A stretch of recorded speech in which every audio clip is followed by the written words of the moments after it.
हमने जो ये रोबोट का हैंड बनाया था और इससे पहले वाली वीडियो में आपको दिखाया है कि ये कैसे से काम करता है, इसके सेंसर कैसे काम करते हैं, वो सब आपको दिखाया है।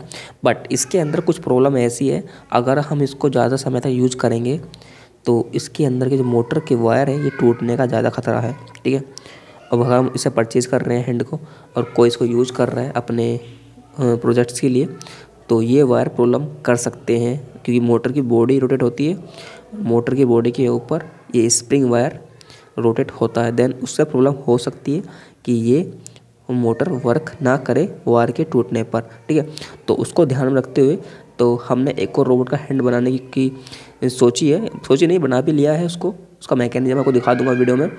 और ये सेंसर जो इसमें हमने लगाया है वही सेम सेंसर हम उसमें यूज़ करेंगे, बस अंदर का मैकेनिज्म चेंज कर दिया। बाकी फिंगर तो इससे ज़्यादा अच्छी तरीके से रोटेट हो रही है उस हैंड की, क्योंकि ये हमने फर्स्ट टाइम बनाया है हैंड और वो हमने एक्सपीरियंस के साथ बनाया। तो अब मैं आपको बताता हूँ उस हैंड्स के बारे में कि वो हैंड जो है वो किस तरीके से वर्क कर रहा है कंपेयर टू दिस हैंड। ठीक है,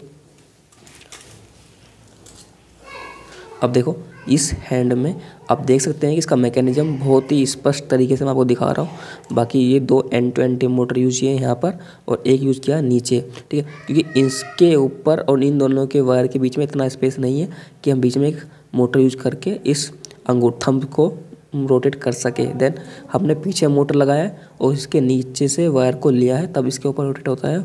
और बाकी जो दो मोटर है इसके ऊपर जो मोटर की बॉडी को सॉकेट के अंदर सोल्डरिंग किया है, जिससे कि सॉकेट जो रोटेट हो जाए क्लॉकवाइज, और जब हम उसको वोल्टेज देना बंद कर दें तो एंटी क्लॉकवाइज ऑटोमेटिक रोटेट होकर के फिंगर रिमूव हो जाए। कुछ इस तरीके से इसका मैकेनिज्म हमने डिज़ाइन किया है। अब मैकेनिज्म हमने जो डिज़ाइन किया है उसका चैलेंज हमारे लिए यही है कि वोल्टेज दे फिंगर रोटेट हो जाए और वोल्टेज देना बंद कर दे तो फिंगर ऑटोमेटिक रिमूव हो जाए।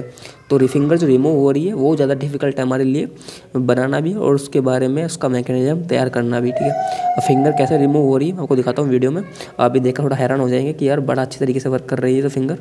ठीक है, देखो हम हाथ मोड़ते हैं तो एनर्जी लगती है कुछ इस तरीके से, लेकिन जब हम एनर्जी छोड़ देते हैं ऑटोमेटिक फिंगर रिमूव हो जाती है। हमारे हैंड का भी कुछ इस तरीके से ही काम करता है। ठीक है, तो आपको दिखाता हूँ कि फिंगर कैसे वर्क करती है। जी देखना, यहाँ पर क्या हो गया, वायर अलग होगी क्या उसकी।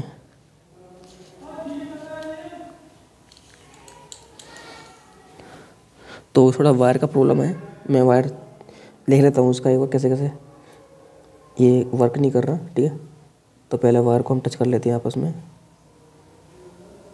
चारों वायर को। अब दिखाता हूँ आपको,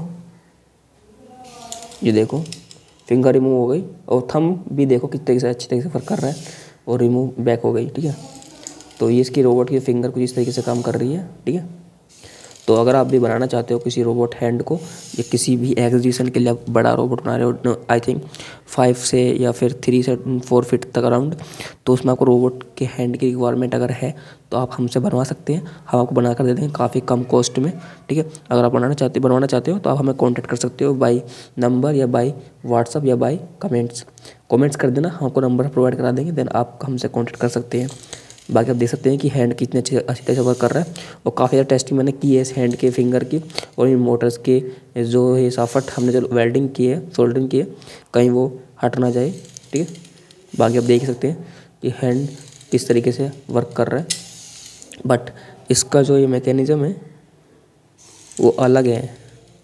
इसमें बॉडी जो है मोटर की उसके ऊपर ये जो स्प्रिंग वायर है फ्लेक्सिबल, ये रोटेट होता है। बट इसमें ऐसा नहीं है, इसमें बॉडी ऐसी की ऐसी है। बाकी इसकी जो बाकी जो सॉकेट है उसके ऊपर ये स्प्रिंग वायर रोटेट होता है। और सबसे बड़ा जो मेन रोल है इसमें स्प्रिंग वायर का रोल है। अगर ये स्प्रिंग वायर आपके पास नहीं है तो आप इसको नहीं बना सकते, क्योंकि ये इस फ्लेक्सिबिलिटी का भी काम करता है। देन ये रोटेट भी होता है और रिमूव भी करता है मोटर को। और बाकी फ्लेक्सिबल वायर हमने पीछे भी यूज़ किए हैं, क्योंकि अगर हम पीछे यूज़ नहीं करेंगे तो ये फर्स्ट सेकंड थर्ड स्टेप पहले रोटेट होगा, बाकी 2 स्टेप बाद में रोटेट होंगे, तो वो कुछ इतना ज़्यादा खास हमको लगेगा नहीं, ऐसे ही नॉर्मली लगेगा।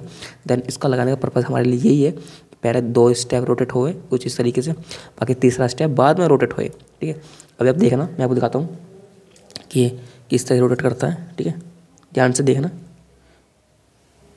ये देखो पहले ऊपर के 2 स्टेप रोटेट हुए, बाकी तीसरा स्टेप बाद में रोटेट होता है। ध्यान से देखना, ये देखो। अब तीसरा स्टेप बाद में रोटेट हुआ, उसका मेन रोल यही है स्प्रिंग जो हमने पीछे यूज़ की है, क्योंकि इसका जो फोर्स लगता है स्प्रिंग का, वो फोर्स जब लगता है तब ये 2 स्टेप रोटेट होने के बाद तीसरा स्टेप में ये आता है, ठीक है, उसी तरीके से, और ऑटोमेटिक रिमूव हो जाता है। देखो मैं तो हाथ से ही कर रहा हूँ ना उसको, तो ऑटोमेटिक रिमूव हो रहा है, ठीक है। और बाकी आप देख सकते हैं यहाँ पर भी मोटर यूज़ किया है N20, और इसमें हम इसको ऐसा कवर कर देंगे सेंसर वेंसर लगा के कि आपको ये मोटर लगा हुआ है फील भी नहीं होगा। बाकी अंदर देखो कितना खाली खाली लग रहा है। बाकी इसमें हम आयरन मैन का जो हाथ होता है कुछ ऐसा बनाने की कोशिश करेंगे, बट ऐसा नहीं बनाएंगे, इसको हम परचेज़ कर रहे हैं। बाकी अगर आपको चाहिए तो बताना कमेंट करके, और बाकी कलर वलर कर देंगे, बहुत अच्छा लगेगा दिखने में, ठीक है।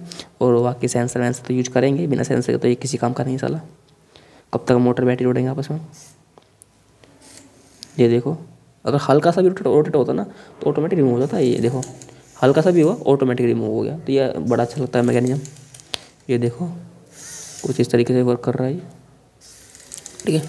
तो अगर आपको ये हाथ बनवाना है या कुछ भी एग्जीबिशन से रिलेटेड या कुछ भी स्कूल कॉलेज में प्रोजेक्ट आपको बनवाने हैं तो आप हमसे कांटेक्ट कर सकते हैं। और बाकी इसी वीडियो में मैं आपको इस हैंड को और दिखाता हूँ कि ये कैसे काम करता है। आई थिंक ये वीडियो आपके लिए काफ़ी ज़्यादा स्पेशल हो सकती है अगर आप रोबोट हैंड पर रिसर्च कर रहे हैं और आप बना नहीं पा रहे हैं, ठीक है। तो ये देखो कि काफ़ी ज़्यादा भारी लग रहा है मेरे को, क्योंकि इसमें हमने काफ़ी ज़्यादा मेटल यूज़ किया है ना। तो मैं आपको दिखाता हूँ। बाकी ये देखो ये मैंने ऑन कर दिया है, यहाँ पर सेंसर ऑन हो गई, और एक सेंसर पीछे लगाया है, एक सेंसर आगे लगाया, ठीक है। तो जैसे ही मैं आगे टच करता हूँ तो फिंगर ऑटोमेटिक रिमूव हो जाती है। ये हो गई फिंगर रिमूव, हटा दिया तो ये हो गई। ये देखो ये रिमूव नहीं होगी क्योंकि पीछे सेंसर ने वोल्टेज दे रखी है उसको, और दोनों सेंसर कमांड दे रखी है, पीछे वाले सेंसर से रिमूव होती है। देखो कुछ इस तरीके से काम करता है रोबोट का हैंड। ये देखो कितना अच्छी तरह से काम कर रहा है ये। देखो मैं क्या कर रहा हूँ, जैसे मैंने इसके ऊपर उंगली लगाई तो ये फिंगर मुड़ गई, ठीक है। अब मुड़ने के बाद ये फिंगर रिमूव करानी है, कैसा करेंगे। अब हम यहाँ से जो ये सेंसर है, इस सेंसर ये वाला सेंसर इनएक्टिव कर देंगे, कुछ इस तरीके से हो गए ना रिमूव। अब देखो बॉडी कुछ इस तरह से काम कर रही है इसकी।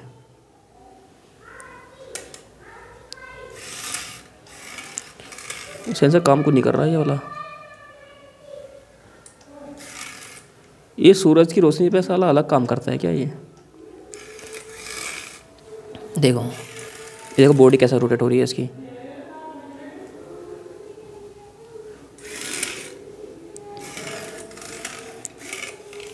बाकी मैंने आपको दिखाई दिया है कि हैंड कैसा काम कर रहा है। बाकी रिले का कनेक्शन मैं आपको समझा दूंगा बाय डायग्राम अगर आप बनाना चाहते हो। और बाकी हमारे पास ये 2 हैंड है, ठीक है, जो कि काफ़ी ज़्यादा अच्छे लग रही हैं दिखने में। तो मिलते हैं नेक्स्ट वीडियो में। कुछ भी प्रोजेक्ट आपको बनवाना है रोबोट से रिलेटेड या किसी भी कॉलेज या एक्टिविटी से रिलेटेड तो आप हमें कमेंट कर बताइए, हम आपसे बना कर तैयार कर देंगे आपके लिए काफ़ी ज़्यादा कम प्राइस में, ठीक है। तो मिलते हैं नेक्स्ट वीडियो में। इस वीडियो में इतना ही।